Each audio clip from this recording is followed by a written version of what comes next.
Let's connect with Mr. BP Singh, Executive Director and Chief Investment Officer with Pramerica Mutual Fund. Mr. Singh, what a difference sometimes 48 hours can make.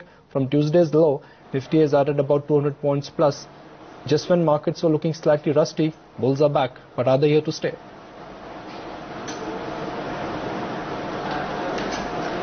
Yeah, hi, good morning. Well, you're right. I mean, nothing much has changed in this particular period, but it's just that the opinion about the market fluctuates. Now, we continue to remain fairly positive on the market because, in our opinion, the budget which was presented is probably one of the best budget post 1991 in terms of it laid the roadmap for what's going to take place in the economy and particularly for those who want to do business in this country. So therefore the fundamentals and for the next 4 budgets are going to be extremely good if we carry on in this particular way, the manner in which the last budget was presented. So we remain very positive. In fact, our conviction on the market has gone up, and so what happened in the last few days when the correction took place was actually an opportunity to buy, and that's exactly what we did in the portfolio as well. Mr. Singh, it was an across-the-board rally coming in yesterday with high beta jumping back. You know, we saw that in realty as well as metal names and banks as well. Does it seem like this could again see a bout of profit taking, or does it seem like this time around the gains are here to stay? See, it always happens. Whenever there's a sharp correction, the bounce back takes place across the board, and because those who miss out or those who end up selling, they actually want to catch up.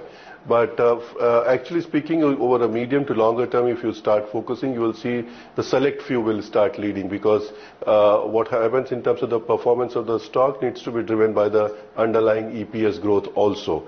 Now, there are certain sectors where the EPS growth is going to be very high going forward. Banking is one of them. The capital goods and the cyclicals are obviously following it up. Along with that, the IT and pharmaceutical.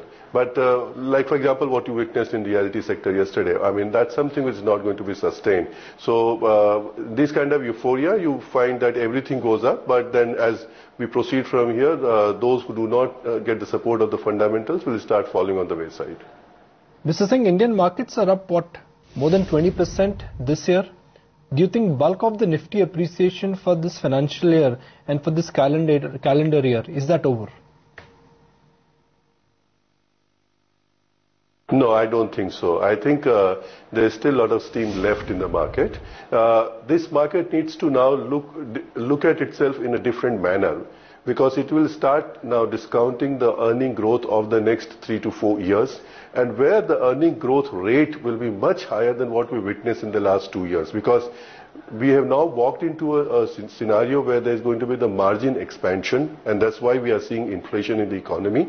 And when the margin expansion takes place, you find that the disproportionate rate of growth on the profit vis-a-vis the top line. And obviously that also results in the PE expansion. So we are now witnessing a PE expansion clubbed with the margin expansion kind of situation. And I would like to take you back to what we witnessed between 2003 and 2005. If you notice, in that particular time, the market actually went up 5 times. And mainly because the corporate performance was actually coming with a lag, and which actually came between 5, 6 and 7. But the market went up in between 3 and 5. So we are witnessing the similar kind of situation here. We will all continue to doubt whether this rally is sustainable. We will continue to keep asking ourselves whether what we are doing is right. But the market will continue to surprise us. So in a short, I say that there's still there's a lot of steam left in this particular market. Mr. Singh, so now that the market is beginning to pick up, is it a good time then to readjust one's portfolio when it comes to cyclicals and defensives? And what could be the ideal mix then, which could be the safer bet and withstand market volatility too? Well, see, when markets are getting re-rated, they never go one way. So what you witnessed post-budget or after the railway budget, the sharp corrections, what happens in these kind of markets, they will rally 40% and they will correct 20%. The 40% rally takes probably 2-3 months, but the 20% correction takes place in a matter of a week, and which actually throws the investor out of the system. So therefore, a portfolio at this point in time needs to be very well balanced. That is, it needs to participate in the system market which is going up in those 40% of the time when the rally is taking place, and which is mainly going to be driven by the economy stocks, so-called cyclicals. But when the corrections takes place, that's the time the so-called defensives, which are dependent on the global growth, they are dependent on the what happens in the deterioration in the currency, etc., takes place. That is the IT and the pharmaceutical, and to some extent the FMCG. So we will have to balance our portfolio between the two. If a portfolio takes one-way position, I'm sorry, then in that case what happens, you tend to get out of the market when the correction takes place. What we need to be prepared for is to buy when the correction takes place, and that's where the proper mix between the cyclicals and defensives will allow a portfolio manager to continue to take advantage of every correction which will come. And let me reiterate over here, the corrections are going to be there, and we will have to continue to take advantage of that in order to participate in the rally which we are talking about. Mr. Singh, the big minus, and that's a big minus or a red flag, is monsoon. Are money managers undermining the importance of a failed monsoon? A failed monsoon means food prices would move up, that will stoke inflation, that will delay the economic recovery automatically.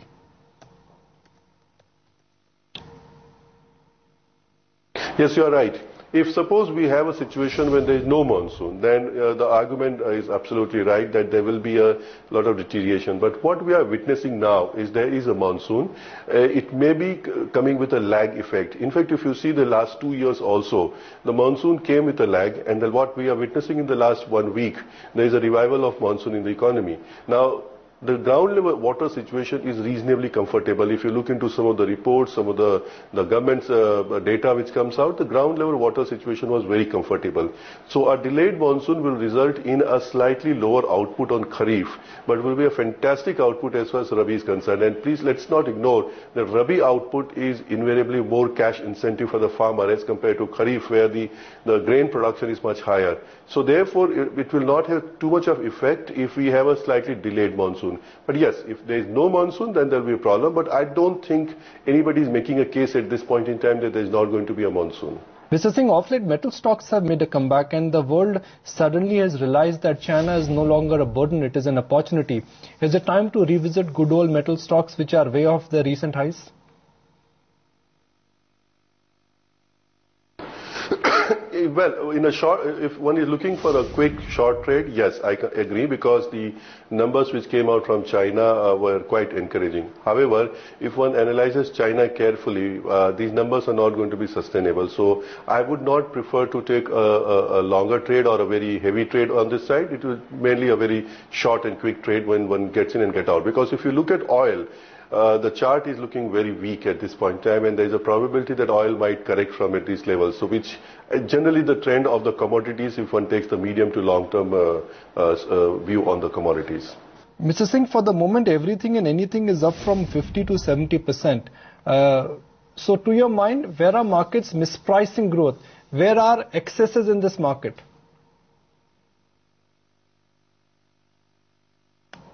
Well, excesses are in every sector, but in the select companies. It is not in, you can say, only one sector or another where the excess has taken place. If you want to go by the sector-wise, only the FMCG sector where the expectation is quite high as against that what the entire sector is going to deliver. Because we had a high inflation for the last 2 to 3 years, the purchasing power of the people are actually not rising, so you will see a disappointment on the FMCG side. But every other sector, whether it is cyclicals, whether it is IT, or whether you take the pharmaceuticals, you will find cash-rich companies reporting a positive surprise, and those who are cash-starved, and where the percentage are higher in the industrials and the cyclicals, the cash-starved companies reporting a disappointing number. Mr. Singh, what about realty and power, or is that too high beta trade to be in for the short term? The first one you asked realty, right? Yes. Okay. No, we will not like to pick up realty in our portfolio. We are very positive on power because that's where the focus is on, and the budget decisions which have been taken, a lot of capital will start flowing in the areas of the power sector and infrastructure. The RBI decision which came where the financing of this sector will actually become easy. As far as realty is concerned, you can very easily see government as well as the regulator, everybody is encouraging going for what so-called the budget sizes, which is less than 50 lakhs, where the margins are comparatively lesser, but the volume needs to be high. Only those companies will be able to capitalize on the volume who are comfortably placed in terms of the cash situation. And if you look into most of the realty companies which are listed today, bulk of them are in a very difficult situation vis-a-vis debt. So they are not going to be able to capitalize on the opportunity presented to them. On the contrary, there will be a rising of new companies who will be able to capitalize on this volume growth which is going to come in the real estate sector, where large number of small size houses are going to be constructed. So we will actually rather recommend to take advantage of that through the suppliers, that is those who supply cement, those who supply material, or those who finance this particular sector, rather than going ahead and picking up the companies who actually get involved in constructing that. So we are not very positive on real estate. Mr. Singh, after the RBI circular, looks like competition for some of these wholesale NBFCs or power finance companies will only intensify, be it REC or PFC. In the short term, do you think one should avoid buying into NBFCs?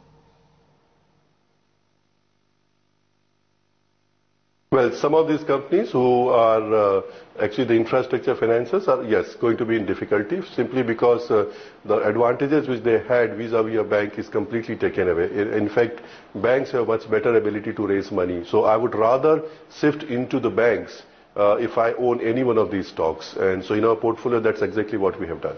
Walk us through your current portfolio allocation. Last time when we interacted with you, you were of the view that it's time to go easy on IT, but it's time to go all out when it comes to private banks. Has that strategy changed?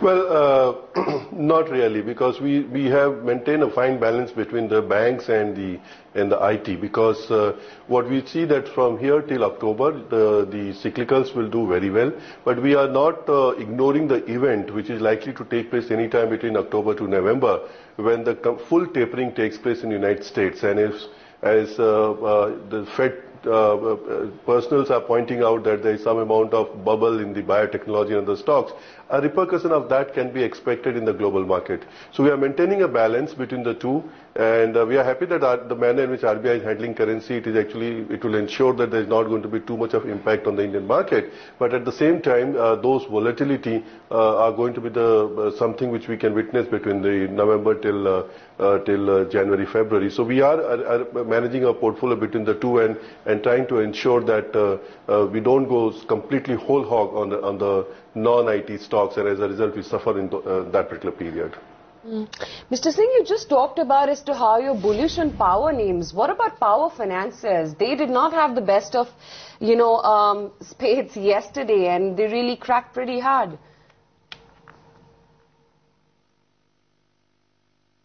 Well, if you see the thinking of the government at this point in time, that they probably do not believe in a specific kind of financer. It's the banking system which will have to finance the most of the infrastructure. And the rules and regulations are being aligned in such a manner that, because it's a maximum amount of capital comes through the banking system.